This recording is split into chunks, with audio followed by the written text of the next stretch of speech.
प्रक्रिया को लेकर बिहार की सियासत अपने उबाल पर है। भाजपा के आईटी सेल प्रमुख अमित मालवीय ने कांग्रेस और राहुल गांधी पर बड़ा हमला किया और कांग्रेस की तरफ से एक भी आपत्ति दर्ज नहीं कराने की बात कही। अब इस बयान पर बिहार की राजनीति में नई जंग छिड़ चुकी है। आपको ये खास रिपोर्ट दिखाते हैं।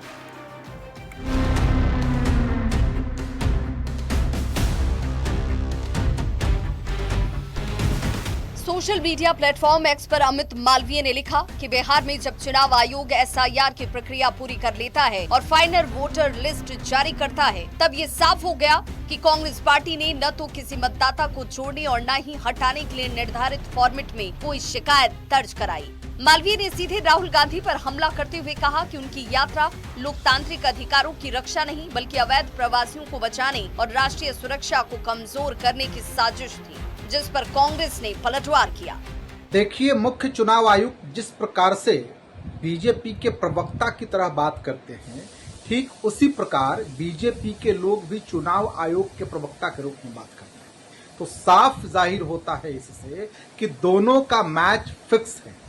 अब चूंकि एसआईआर का फाइनल लिस्ट जो है वो जारी हो चुका है, लिहाजा हमारी पार्टी जो है वो पूरे बिहार में इसकी समीक्षा करेगी। इस बयान के बाद बिहार की सियासत गर्मा गई है। जेडीयू, आरजेडी और बीजेपी के प्रवक्ता आमने सामने आ गए। जेडीयू ने कांग्रेस पर मुद्दा विहीन राजनीति करने का आरोप लगाया, तो आरजेडी का कहना है कि पूरा विवाद राहुल गांधी की छवि को धूमिल करने की कोशिश है, जबकि भाजपा ये दावा करती है कि राहुल गांधी के बयानों से विपक्ष की असलियत सामने आ गई।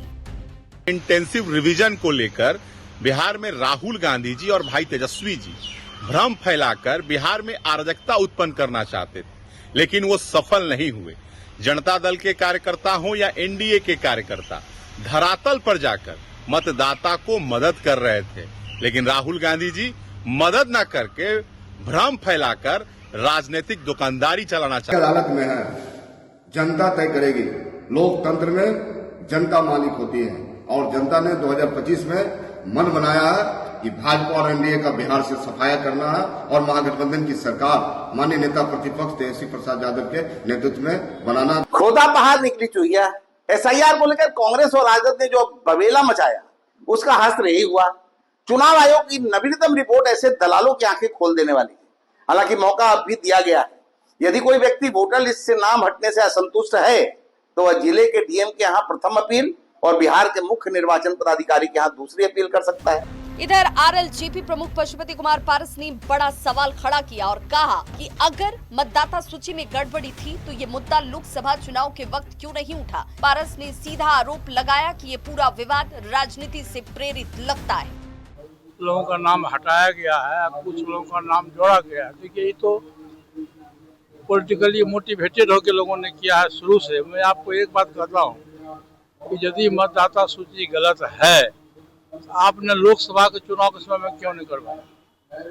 3 स्टेट का विधानसभा का चुनाव हुआ, राजस्थान का हुआ, हरियाणा का हुआ, दिल्ली का हुआ, उस समय सही था। अब जब बिहार में आपकी स्थिति खराब है और इसलिए ये जानबूझ करके हमारे वोटर्स को, महागठबंधन का जो वोट बैंक है वो शोषित है, पीड़ित है, दलित है और अकलियत के लोग हैं खास करके।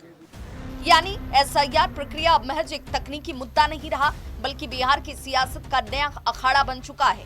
एक ओर भाजपा कांग्रेस पर हमलावर है, तो दूसरी ओर विपक्षी दल इसे साजिश और ध्यान भटकाने की रणनीति बता रहे हैं। साफ है कि आने वाले वक्त में ये विवाद और गहराएगा।